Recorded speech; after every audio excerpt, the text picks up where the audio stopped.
ৰাজ্যবাসীৰ সৰ্বাংগীন উন্নয়ন, কল্যাণ আৰু বিকাশৰ বাবে 16 জানুৱাৰীত মৰিগাঁৱত অনুষ্ঠিত অসম কেবিনেট বৈঠকত বহুকেইটা গুৰুত্বপূৰ্ণ সিদ্ধান্ত গ্ৰহণ কৰাৰ লগতে মৰিগাঁওবাসীৰ বাবেও বিশেষভাৱে ভালেকেইটা সিদ্ধান্ত গ্ৰহণ কৰা হয়।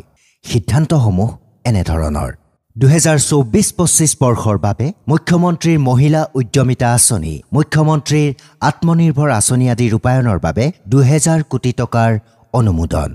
মুখ্যমন্ত্ৰী মহিলা উদ্যমিতা আঁচনি ৰূপায়ণৰ বাবে নিৰ্দেশনাও অনুমোদন জনোৱা হৈছে। প্ৰাৰম্ভিক মূলধনৰ আনুষ্ঠানিক বিতৰণ এপ্ৰিল 2025ৰ পৰা আৰম্ভ হ'ব। BTRৰ অবিৰত বিকাশ নিশ্চিত কৰিবলৈ BTCৰ দ্বাৰা ৰূপায়ণ কৰিব লগা প্ৰকল্পৰ বাবে 401.50 কোটি টকাৰ ৰাজ্যিক স্ব অগ্ৰাধিকাৰ উন্নয়ন গ্ৰামীণ পুঁজিৰ মুকলিত অনুমোদন।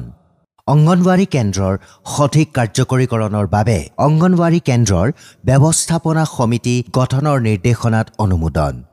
APGCLত ৰাজ্যৰ মূলধনী অংশ 3000 কোটি টকাৰ পৰা 6000 কোটি টকালৈ বৃদ্ধিত অনুমোদন জনোৱা হয়। লগতে মৰিগাঁও জিলাবাসীৰ বাবে 292 কোটি টকাৰ প্ৰকল্পত অনুমোদন জনোৱা হয়।